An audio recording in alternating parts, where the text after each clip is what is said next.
Hello and welcome back to the Creation and Motivation Podcast. And today we're continuing our fall challenge series, and November is here and it is Thanksgiving binge giving month. So in the last video, I was talking about Thanksgiving and how it is one of the biggest binge holidays of the year. You just ask anyone and they'll say Thanksgiving is the holiday where you eat. It's the holiday where you overeat to the point of exploding. And we are also continuing our challenge. I am also on a challenge. I am at Lose and Maintain. You can find me online. I am not posting too much, but I'm getting back into the swing of it and holding myself accountable because it has been a rough couple of weeks here. I was sick in the last video, and I am going to hold myself accountable, which is what every weight loss guru and coach out there or trainer, they will all tell you the same thing. You got to hold yourself accountable, especially when you slip up. Because what we tend to do when we're slipping up and becoming into this negative headspace, no longer motivated, and we just stop posting, or we start to avoid the scale. And when we do that, we end up getting into this point of denial, and the pounds just start to creep back on, especially for me as a yo-yo dieter. And now I'm at that point. I started off losing last month in October. I lost a couple of pounds again. I was doing so good, and then I got sick. And then I was maintaining again. And like Dr. Now says in 600 Pound Life, you'll lose weight for a while, but as you slack off, you'll start to just maintain your weight. And that's the warning zone, red flag 1. Then suddenly, after a while, you start to gain weight again, especially when you're not paying attention to what you're eating or you're slacking a bit on your workouts. And that's where I am right now. Like I said, I'm holding myself accountable. Over the past couple of weeks, I've gained about 5 pounds, and that hurts. That hurts a lot because that same 5 pounds takes me so long to lose. Even if I am ideally losing about 2 pounds a week, that's a couple of weeks of work and just gone. It did take me a couple of weeks to gain it back, but it just feels like when you gain the weight, it comes back on so much faster. But anyways, we're going to jump into this topic here. I'm not going to dwell too much on that. I'm just focused, moving forward, being positive, and getting that weight off again and getting back to my goal weight. But for this binge giving, we want to talk about all things binge eating. I myself have had bad binges before, and I have talked about it before, that horrible feelings that comes after. Why does that happen? And everything that binge eating does, it's not good for the body, it's not good physically, it's not good mentally. So Thanksgiving is that time of year, like I said, where everyone just wants to binge eat, and it's encouraged. It's encouraged that we eat as much as possible in that short little time frame of, let's say, 10 hours or so, 12 hours, 4 hours if it's just dinner time. That's just a short time to be eating that enormous amount of food. This whole holiday is just encouraging addiction, and I touched on that in the last one. And I think that's sad. Anyone can have a food addiction. Anyone can have any addiction. Addictions are everywhere, and everyone has their own personal vice. Even video games are addiction. Addiction is a way to escape reality. Addiction is a way to numb the bad feelings, the pain, the suffering, or even just boredom or loneliness, or celebrating something, happiness. It can be any emotion, which is crazy. You could be celebrating anything. But what I did notice is most binge eating is restricted to when you're alone. Most people are gonna do this isolated. They'll have their secret stash or their secret drawer or their secret cupboard. I've seen in my 600 Pound Life, they'll have it under their bed, like a box under their bed of food. And that is definitely an addiction behavior. And Thanksgiving is the day that actually encourages this to be done in public. It's usually an isolated thing. It's usually hidden. And on Thanksgiving and the holiday season and parties, this is actually encouraged. People are piling your plate on. But Thanksgiving is notorious for being worse than all the others, okay? At least, with college and stuff, people aren't, actively shoving food in your face. You're going and getting it yourself. At Thanksgiving, you're at the table and people are serving you. Even Christmas dinner, Christmas Day, there's just food all over the place. And anyone of any size can have food addiction issues or even food disorders, things like that. An overweight person can have restrictive eating disorders. A skinny person can have binge eating disorders as well. It's not applied to one certain group of people, as much as people say it does. But I'm not going to get into that argument right now. But binge eating, it's a vicious cycle that you absolutely can get hooked into. And the fact that Thanksgiving's become this hoarding holiday like this, where you overeat to the point of explosion, it makes me angry. It makes me think of the new trend that's out online is these mukbang videos. I'm not sure how you really pronounce it, but it can be skinny people, it can be big people, but they're out there. You can look them up, and it's upsetting because you're basically watching someone binge eat live on camera, and you can see the change that comes over them when they're eating on camera live, They start off the video, they're really excited, they're hyper, they're peppy, they got these giant bags of food, or they make this whole presentation with trays and trays of food. And they're excited and they dig in. And, of course, the first couple of bites are the best bites. And I don't want to get too into it, but it seems like it's a fetish because they'll make these noises while eating. And, they're showing how much they're enjoying it. And I'm not going to get more into it. It's just upsetting to think about. But by the end, usually about halfway through or towards the end of their videos, you'll start to see their demeanor change. Not all of them, of course, but a lot of them get quieter. A lot of them just look ill. Or they'll be like, oh, I'm so full. Or they'll grab their stomach, or, they're bloated and they feel, gross. And I'm talking about mukbangs in this because it reminded me of Thanksgiving. You're eating tons and tons of food. You're getting bloated, your demeanor is changing, and Thanksgiving is essentially the same thing. Thanksgiving has become this kind of mukbang binge-giving holiday where everyone overeats to the point where their bellies are super full. They gotta open up, a latch on the belt or a notch on the belt. They gotta rest, they gotta slow it down and sit down.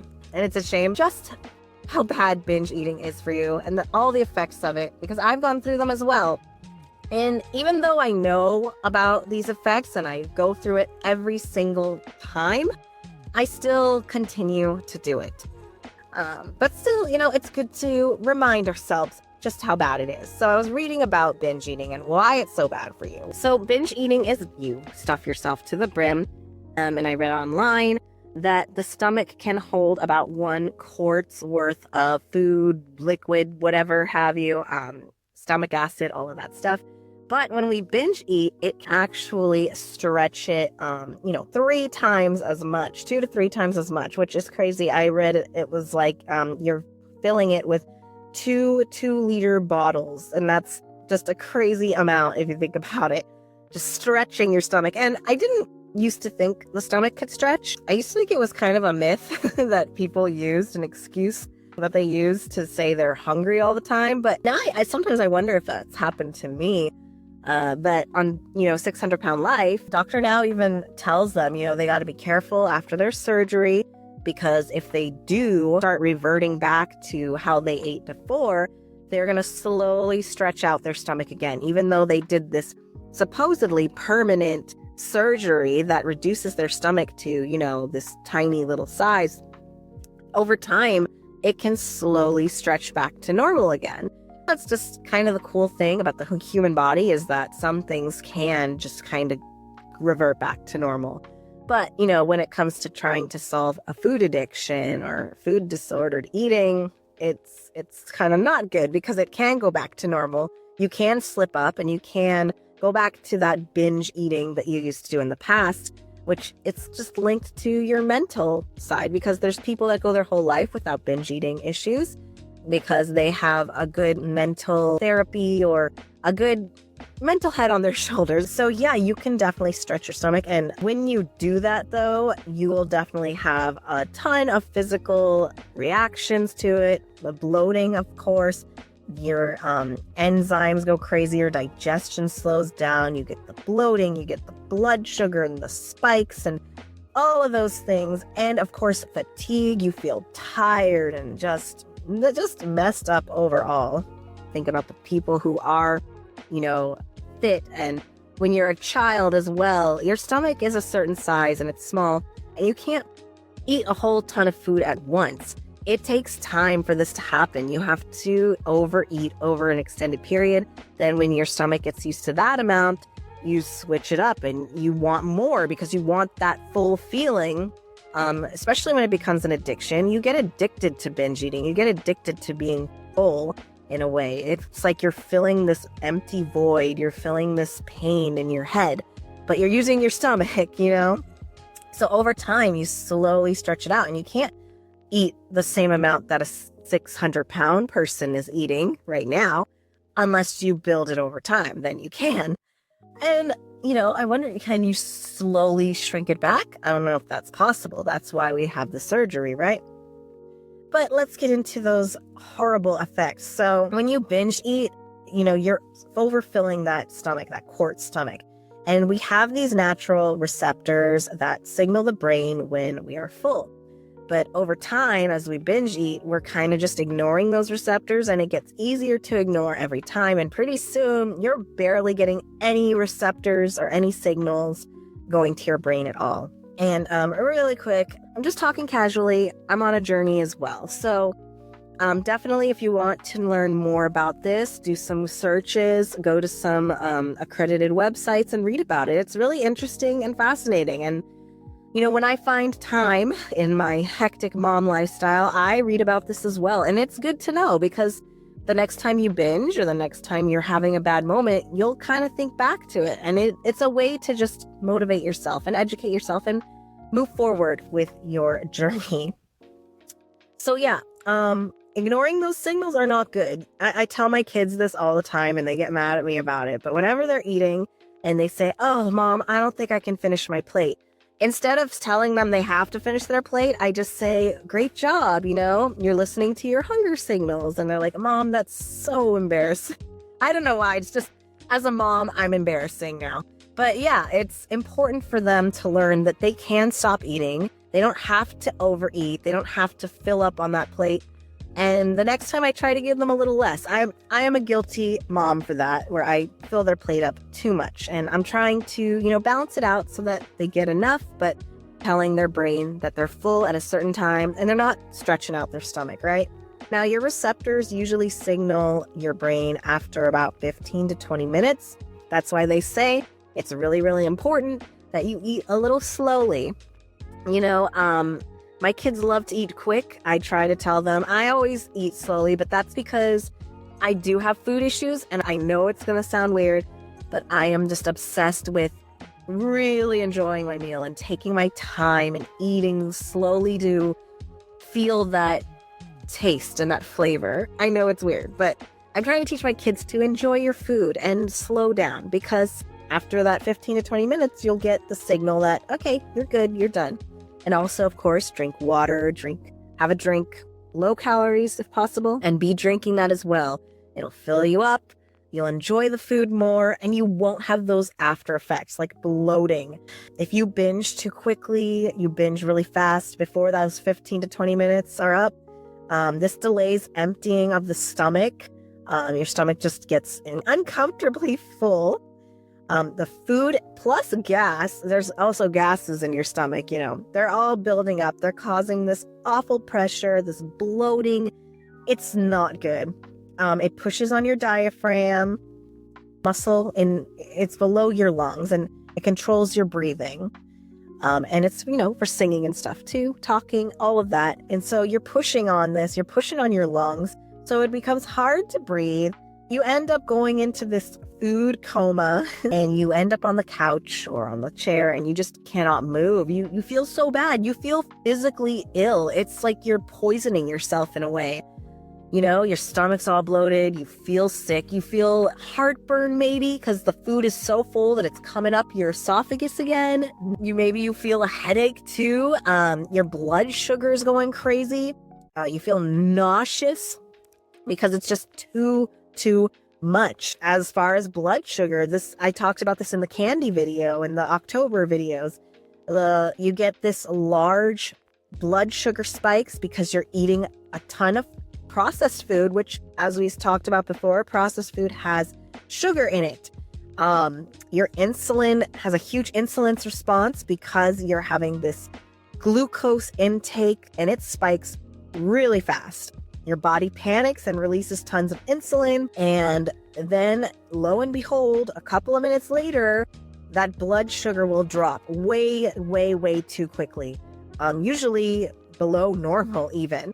And the side effects of that is you become tired. So have you ever, binge ate a ton of ice cream or cookies or cakes, and just a couple minutes later, you feel real tired real fast and you feel bad. You feel sick and sleepy even, and you don't want to move. You don't want to get up. And whenever I have a workout coming up, and if I eat like a cookie or something, I'll feel like I don't want to do a workout because it's that response that it's making you so sleepy, tired, foggy, shaky even. That's scary. You're like shaking a little bit, irritable. I definitely felt that, and anxious. And I think this definitely links into the mental side of, the side effects of binge eating. You feel awful. You're mentally upset and angry at yourself. You feel this guilt, and it's linked to that blood sugar drop as well. And your sugar will go so low that you'll crave even more to try to fix that crash.